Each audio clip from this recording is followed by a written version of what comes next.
En deuxième et finale partie de cette émission, j'ai une surprise. Écoutez-moi bien. Messieurs, mesdames et messieurs. Vous allez être étonnés. La Vous allez fin être va vous étonner. extrêmement étonné.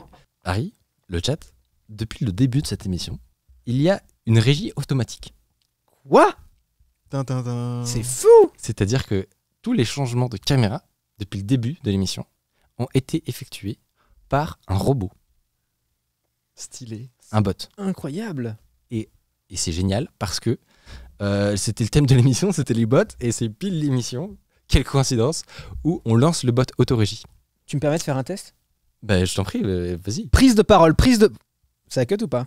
Alors justement... ce J'ai qui cru est- que ça avait bug, j'ai Non, cru que non. c'était parti sur les logs. Tout est en train d'exploser. Non, justement, je vous ai fait une petite scène custom pour que vous puissiez voir les logs du bot. Et là, vous pouvez voir tout ce qui se passe en fait quand il réfléchit. Donc là, vous pouvez voir quand il y a des changements automatiques de caméra. Vous pouvez voir que la caméra, il y a un système de locking de caméra qui fait que ça, c'est pour ça que ça change pas potentiellement toutes les demi-secondes parce que ça ferait un effet de clignotement assez moche. Tu as un système donc qui fait que tu as des transitions, on va dire, qui sont relativement smooth.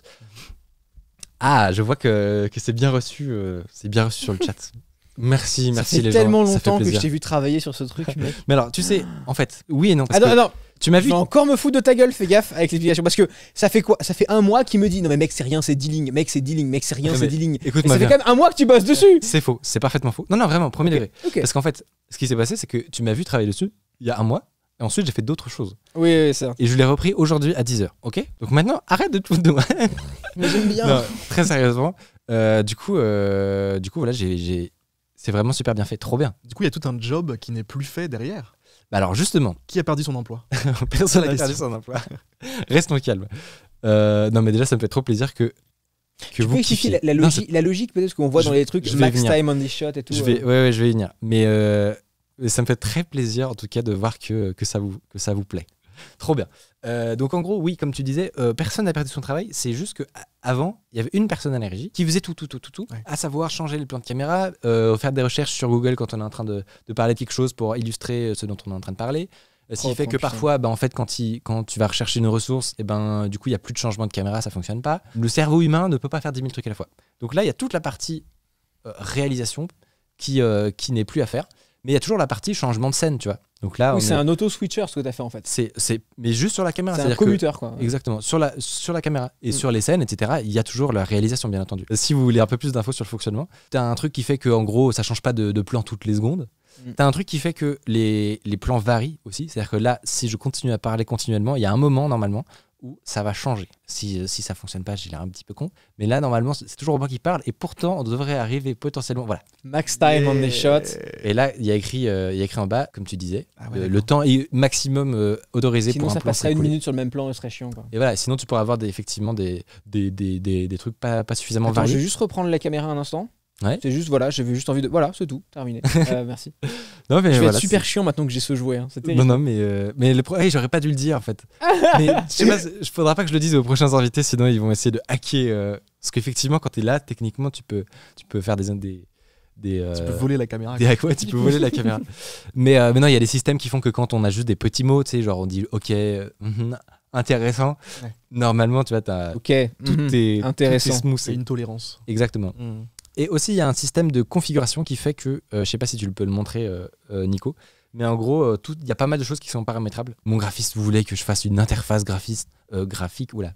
Mais on va pas aller jusque-là, honnêtement, parce que c'est un petit programme maison. Mais donc, tu as un petit fichier de configuration où tu peux rentrer des petites valeurs des familles. Donc là, en gros, par exemple, tu peux décider quel est le temps minimum qu'on peut passer sur un plan, quel est le temps max. Tu peux dire, en gros, quel micro est lié à quelle caméra. C'est ce qui est marqué là. En gros, chaque microphone, Oui, parce que chaque angle. Ouais. exactement, chaque microphone est lié à. Moi, j'ai ces deux caméras. Vous avez Celle-là. celle-là en gros plan et celle-là en plan serré. Donc vous en avez et le grand angle. Donc vous en avez 3 chacune. Moi, j'en ai 2. Et là, il y a un système de poids, c'est-à-dire que certaines caméras, on a envie qu'elles apparaissent plus souvent que d'autres. Le grand angle, on a envie que ça apparaisse un peu moins parce que c'est un peu moins joli, mais c'est quand même utile dans la réelle. Enfin bref. Donc c'est un peu customisable. Et voilà. Écoutez, on s'est bien amusé. Mais ouais, je crois que c'est, je sais pas, peut-être tu vas pouvoir me dire à disque si tu connais un peu plus des projets de ce genre, mais je pense que je l'ai pas vu ailleurs, tu vois. En fait, c'est assez avant-gardiste parce que tu touches à un milieu qui est extrêmement conservateur. Dans le sens où ce que tu fais là, grosso modo, en dehors de nos milieux web, même web très avancé parfois, le stream, c'est du web, mais à un niveau très professionnel.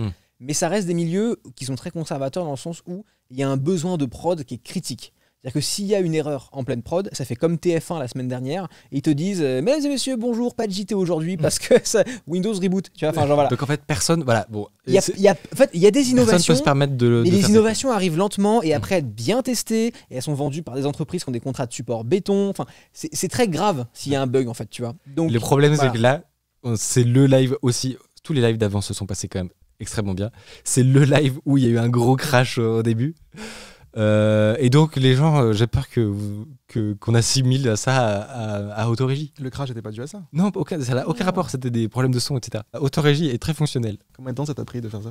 Honnêtement, c'était pas si long, c'était juste au début, quand Henri m'a vu galérer et s'est foutu de moi. C'était un moment où j'étais obligé de... Moyen. En gros, j'avais un projet qui permettait de faire de la détection de voix automatique, du Voice Activity Detection. Je savais que ça existait pour un autre projet, bon bref. Et en gros, j'ai dû modifier la lib pour que ça fonctionne avec notre matériel. Je rentre pas plus dans les détails parce que sinon ça va être infernal. Mais en gros, la lib fonctionnait pas. Donc c'était un peu, il y avait une barrière à l'entrée pour faire en sorte que je puisse commencer à bosser dessus. Mais une fois que j'ai réussi, que j'ai compris comment ça fonctionnait, leur système, etc., en gros, c'est une histoire de multi-channel et il fallait récupérer chaque canal du micro pour avoir les voix individuellement. C'est ça qui fait en fait que on est capable de savoir quel micro parle. C'est qu'on a chaque voix, on n'a pas le mix final, tu vois, on a chaque voix. Il faut prendre ça séparé, t'as un canal. Chaque voix isolée. Bon bref, il fallait que je modifie une lib. Donc ça, c'était un peu pénible. Mais après ça, donc je mets ça de côté. Honnêtement, là, c'était aujourd'hui. Donc easy. Non, vraiment, c'est pas en mode. C'est en mode.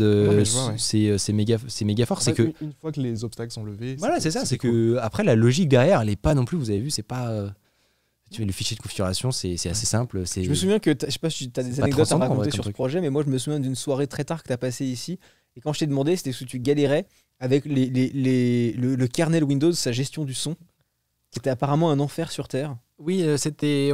En gros, c'était un peu ce que j'expliquais très rapidement. C'était que la lib. Je te relance dans la technique, parce qu'on est là pour la technique. Non, mais écoute, c'est beau. Mais en gros, c'était une solution de facilité, ça aurait été de pouvoir isoler chaque micro dans un genre de canal virtuel.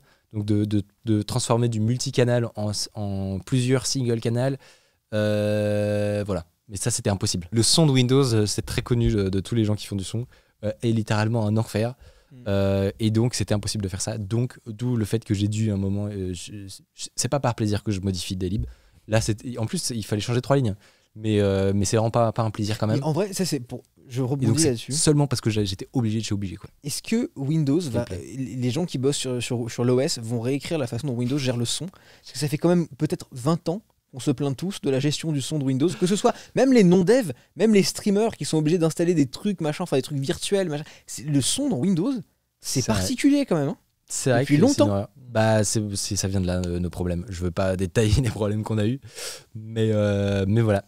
Donc c'était la petite démonstration des familles. J'aimerais peut-être, ce serait marrant de l'intégrer en pas trop visible, c'est dans un coin de l'écran, genre les logs. Les logs, ouais. Ça peut peut-être être rigolo. Tu peux les mettre, tu sais, t'as de la place pour un écran. Là, ah ouais, bonne idée. Parce que ça me gêne un peu de le mettre par-dessus, ou un projecteur, un peu moins joli. Donc peut-être, ouais, effectivement, de le mettre en mode décor. Ouais. Genre, ouais, et tu les mets en mode Matrix, color, green, on black. Je sais pas si vous pensez que c'est une bonne idée, les gens, mais je pense pour le décor, ça peut être marrant en vrai. Ça fait un petit truc qui bouge.